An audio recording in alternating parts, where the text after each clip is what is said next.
Allahu Akbar, Allahu Akbar.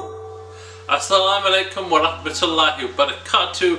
My name is Abdul Karim and this is Come to Goodness. We're going to be showing you the science behind Islam, the science that proves religion, and more importantly, I'll be talking about today why atheists hate religion. You speak to atheists and you tell them about religion, and any form of hint of religion, any hint that science proves religion, they throw out the window and say, no, I don't want to hear it, blah blah blah, don't speak to me.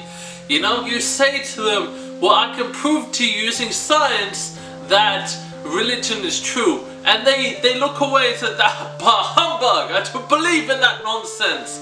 You know, and then when you prove it to them, once and for all, they then say, well, then science is incorrect, what you found is incorrect, and everything you say is incorrect. I don't believe in you, I don't talk about this anymore, please go away, please get out of my face. That's the response that the atheists have. Their brain is set. Now here's the question, why? Why do the atheists have this? And I'm going to delve into that question right now and give the answer as to why. You know, this story begins when I was young. I'll take you on a personal journey. This story takes place when I was young. I had a mentor I looked up to. The mentor taught me about life. They taught me to question everything, because a lot of what we are taught in school is actually falsified. A lot of what we are taught in school, as the old adage goes, history is written by the victors, and quite often the victors don't want us to know. They change history. For example, I will give you a real life example. Some people are like, well, that's just skepticism, that's just hypotheses, that's just conspiracy theories. The truth is, this is not conspiracy theories. The people who are the victors, the people who make our education, they don't want us to be privy to certain things. And I'll give you a good example of this. So in the War of 1812, it's something that many Americans are completely ignorant of. They can be historians who know about the major battles, but when the War of 1812 comes about, they have very little knowledge, or the scant knowledge they have is incorrect. You see, many American schools teach that the War of 1812, Canada invaded the United States, and that the United States bravely fought off their invaders, and that they had victory over the Canadian forces, that the Canadian forces were defeated by the American forces. The truth is, ladies and gentlemen, that this is false. In the War of 1812, the United States invaded Canada in an attempt to take over Canada, in an attempt to consume it and make it part of the United States. And Canada, a smaller nation, defeated the United States. You see how the history books are being changed by those who write them, because certain knowledge is inconvenient. Now, how does this relate to the topic of how do atheists hate religion, and how does it apply to what we're teaching? Well, I'll get back to the story of my youth. You see, my mentor, he taught me how to look at things with a fresh pair of eyes, to not just blindly take something on faith, to look at it and do a scientific method, to use your mind to logically look at something. And so I would use this logic, I would use this information, and I also, at the same time, was being indoctrinated into atheism. I was being indoctrinated that faith was complete nonsense, that it was fairy tales of the ages. This is what I was indoctrinated. For 20 years I was indoctrinated in this. I would debate with religious, and I would say your religion is false. Human beings are a product of chance, of circumstance, and even though I saw the truth, I from a young age had seen the pattern of the universe. I had seen the way the universe worked, but I denied myself that truth because I believed, I had faith in atheism, that this was the cause. It was not until my adult years that my faith to learn more about this world, to learn more about science, led me to quantum physics. And then my life changed. But you see, Finally, the pattern that I'd seen my entire life started to make sense. Finally! What I was realizing was that I was wrong, and that is a hard pill to swallow, which is why atheists hate the idea of being defeated by religion, because they don't want to be wrong. But that is not the main reason, and I'll show you it now.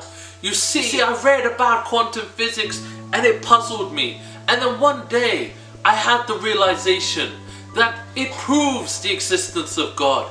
And this is a bold statement. Many people are, wait, Abdul, this does not prove the existence of God. They will slam their book down, they will slam their iPhone onto the table, stand up and look me in the eyes, and they will point at me and say, Abdul Karim, you are nonsense, you are speaking nonsense. And I will look you back and I will say the following: I will prove to you using science, pure science, no word of the Quran, no word of the Bible, that can prove to you definitively once and for all that science proves the existence of a God. And people are like, wait, how? I want to know how.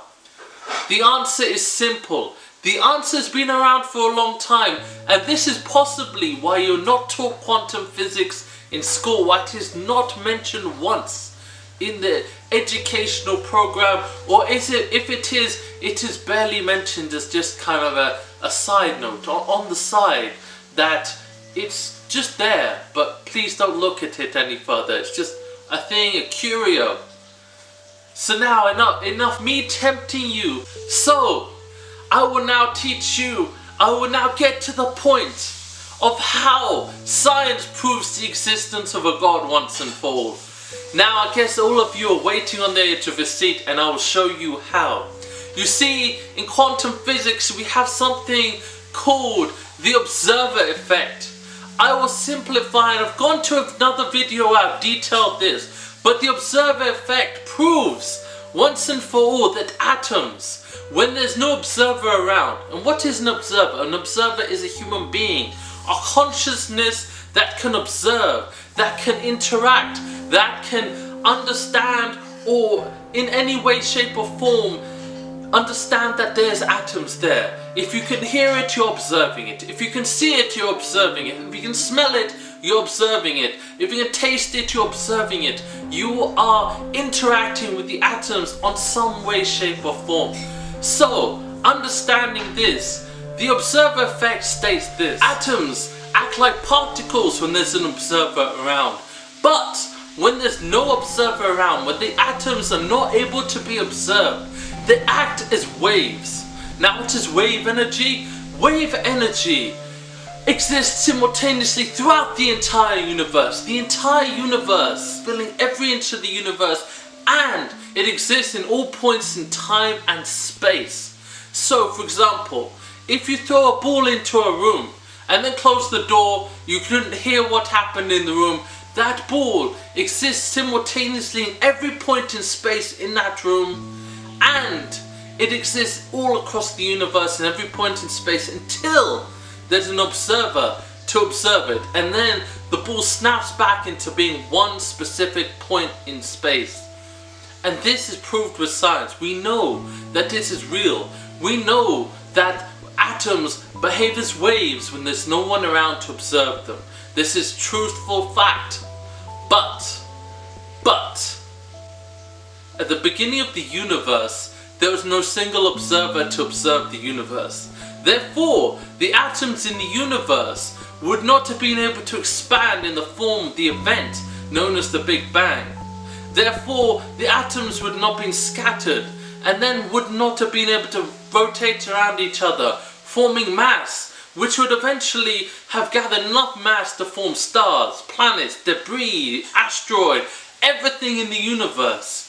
This is required before life could observe the universe.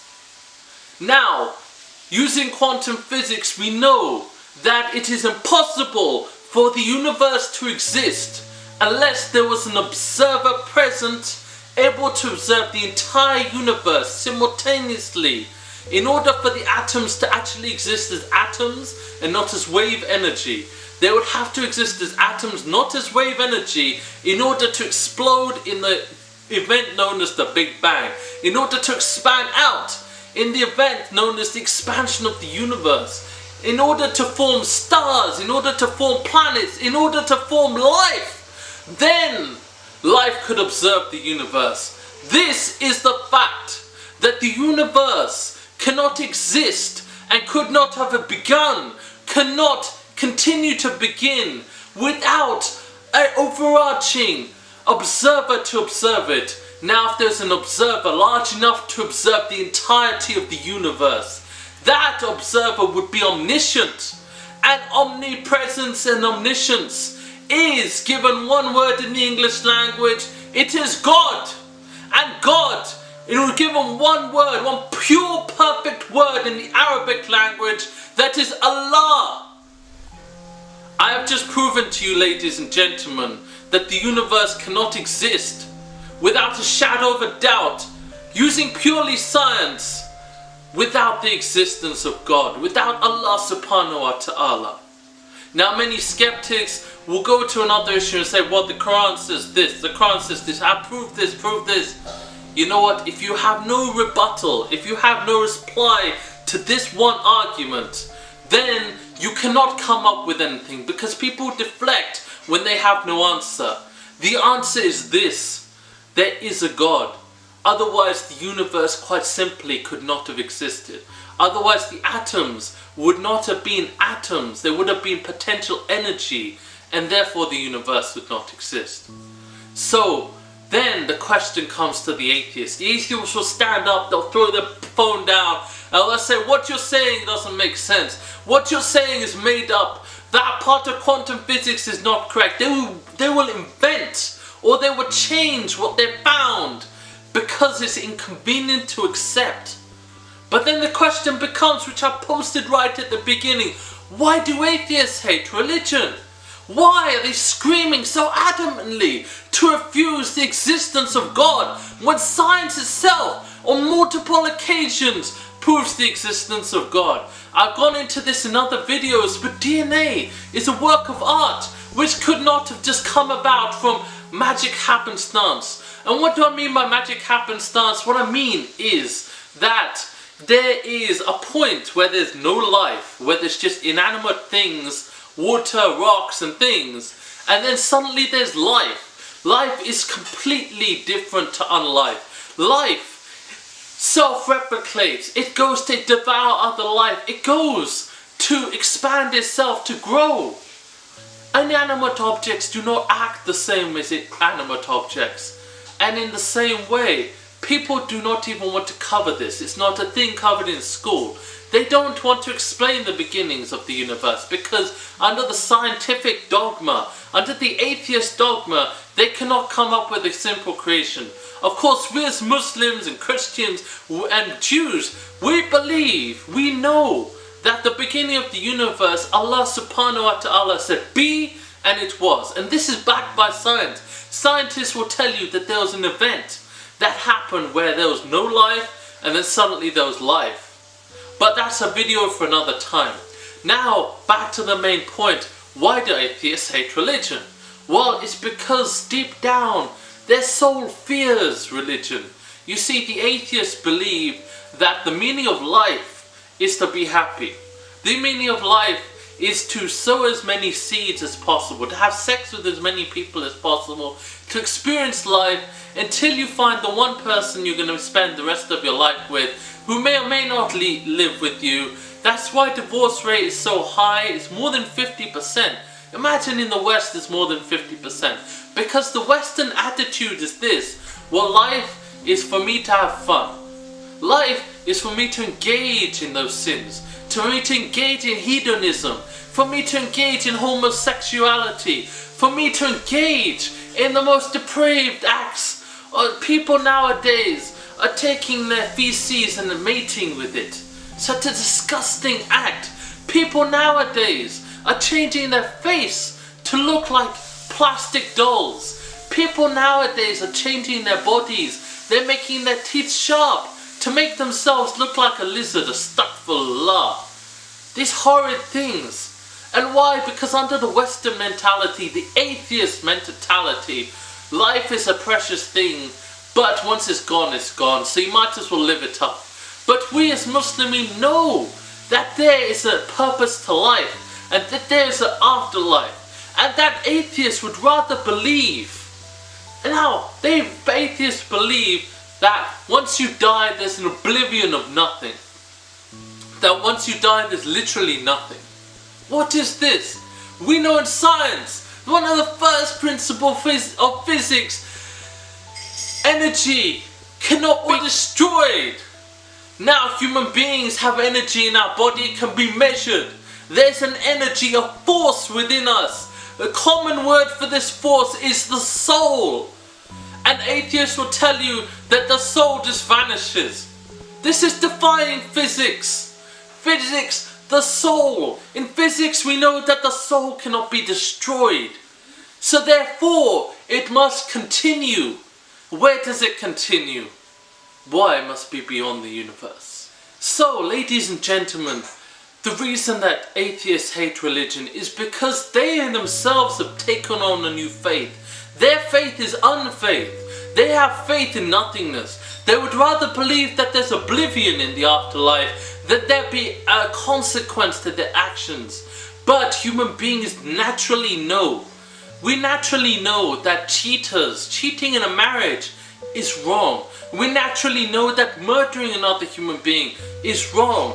We naturally know these things. And these things we know, and yet we reject. The atheist knows deep down that they're committing sins. Their soul is screaming at them. And yet they would rather believe in unfaith because they fear the day. Deep down they fear the day when they will be asked to account for their deeds. This is why they reject religion so adamantly. This is why they would change the facts in their mind. They would rather not admit the facts because it is inconvenient for them. Because suddenly, if they accept religion, they'll accept that what they've been doing could possibly be wrong. And this is why they hate religion. It is because, brothers and sisters, in their own way, atheism has become its own religion. Brothers and sisters, I can prove to you over and over and over again that the science proves religion, but some people have a covering over their heart, and no matter how hard you tell them, they will never listen. We find out why in Islam. Because human beings, certain people, it is already written whether they will believe or not.